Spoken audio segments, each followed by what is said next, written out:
Paris Education 8 Quarter 2 Learning Competency 5A nakakikilala ng mga sitwasyon na indikasyon ng presensya ng Diyos sa loob ng pamilya.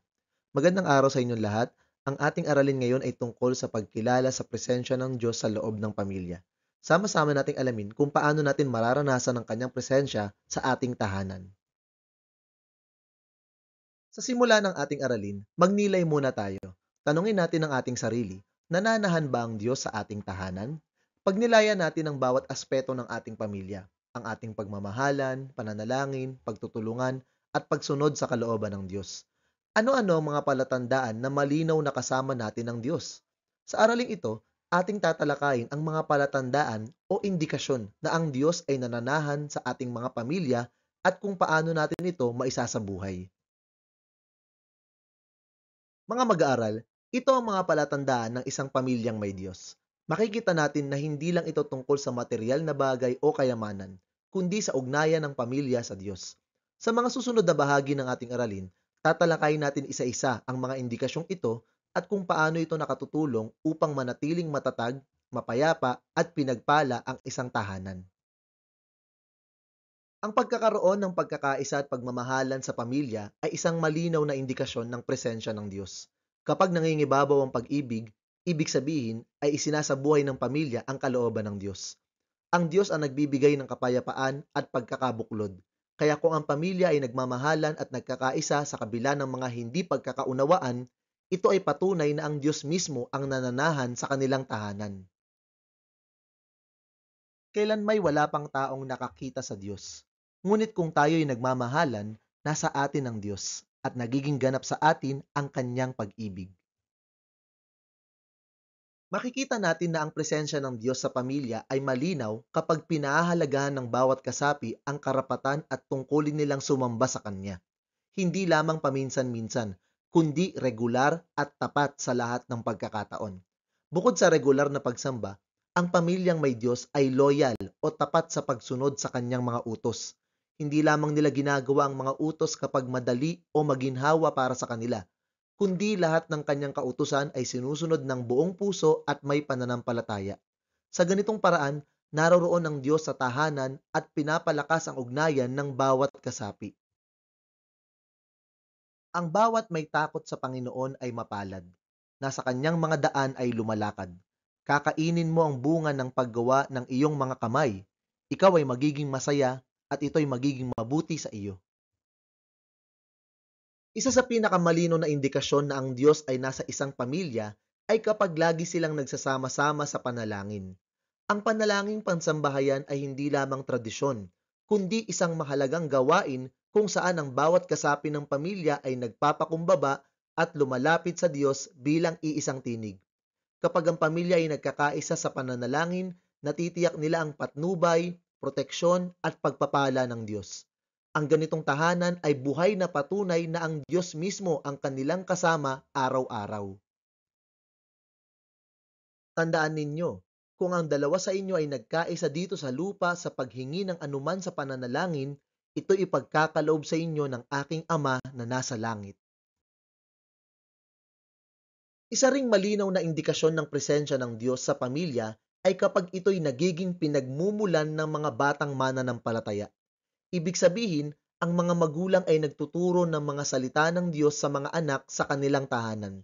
Hindi lamang eskwela o guro ang responsable, kundi mismong mga magulang ang naglalapit sa kanilang mga anak sa Diyos. Ginagawa nila ito sa pamamagitan ng regular na pagtuturo ng aral, pakikipag-usap tungkol sa pananampalataya, at pagpapakita ng halimbawa ng pagsunod sa Diyos.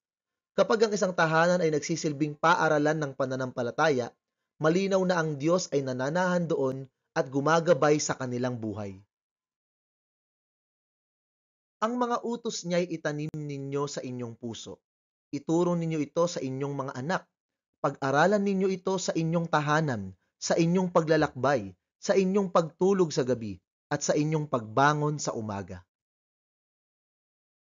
Isa pang indikasyon ng presensya ng Diyos sa pamilya ay kung ang kanilang pamumuhay ay puno ng kabanalan. Ibig sabihin, sila ay umiiwas sa mga gawain at asal na laban sa kalooban ng Diyos. At sa halip ay namumuhay ng may malinis na budhi at may takot sa Kanya. Kapag ang pamilya ay pinipili ang kabanalan kaysa sa makamundong hangarin, ito ay patunay na ang Diyos mismo ang gumagabay sa kanila. Nakikita sa kanilang asal ang liwanag ng pananampalataya at sila ay nagiging magandang halimbawa hindi lang sa kanilang tahanan, kundi maging sa kanilang kapwa. Sa halip, yamang banal ang sa inyo'y tumawag, maging banal naman kayo sa lahat ng paraan ng pamumuhay, sapagkat nasusulat, kayo'y maging banal, sapagkat ako'y banal. Kapag ang isang pamilya ay mayroong kapayapaan, kapanatagan at kaligayahan, ito'y indikasyon na ang Diyos ay nananahan sa kanilang pamilya. Ang kapayapaan ay hindi lamang kawalan ng gulo, kundi ang katiyakang nagmumula sa pagkilos ng Diyos. Ang kapanatagan ay dumadaloy mula sa tiwala na ang Diyos ang nagpoprotekta at gumagabay. Ang tunay na kaligayahan naman ay hindi nasusukat sa kayamanan, kundi sa presensya ng Diyos sa buhay ng pamilya. Mahalagang tandaan na ang payapa, panatag at maligayang buhay ay hindi nangangahulugang marangya o sagana sa materyal na bagay. Kahit ang isang pamilya ay simple lamang ang pamumuhay at walang marangyang kayamanan, kung kasama nila ang Diyos, nariyan pa rin ang kapayapaan at kagalakan na hindi kayang ibigay ng salapi. Kapayapaan ang iniiwan ko sa inyo. Ang aking kapayapaan ay ibinibigay ko sa inyo. Hindi gaya ng ibinibigay ng sanlibutan ang ibinibigay ko sa inyo. Huwag mabagabag ang inyong puso o matakot man. At isa pang indikasyon ng presensya ng Diyos sa pamilya ay ang kanilang katatagan sa gitna ng mga pagsubok. Hindi sila agad sumusuko o nawawalan ng pag-asa dahil ang kanilang lakas ay nagmumula sa pananampalataya. Ang pamilya na may Diyos ay hindi ligtas sa problema, ngunit natututo silang magtiwala at magtagumpay dahil kasama nila ang Panginoon.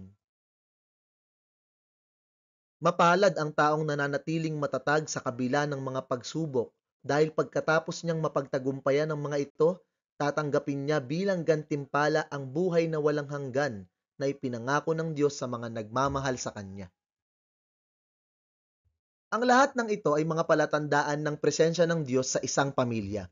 Kapag mayroong pagkakaisa at pagmamahalan, kapag sila ay tapat na sumasamba at sumusunod sa Diyos, kapag sama-sama silang nananalangin at nagtataguyod ng pananampalataya ng kanilang mga anak, malinaw na ang Diyos ay nananahan sa kanilang pamilya.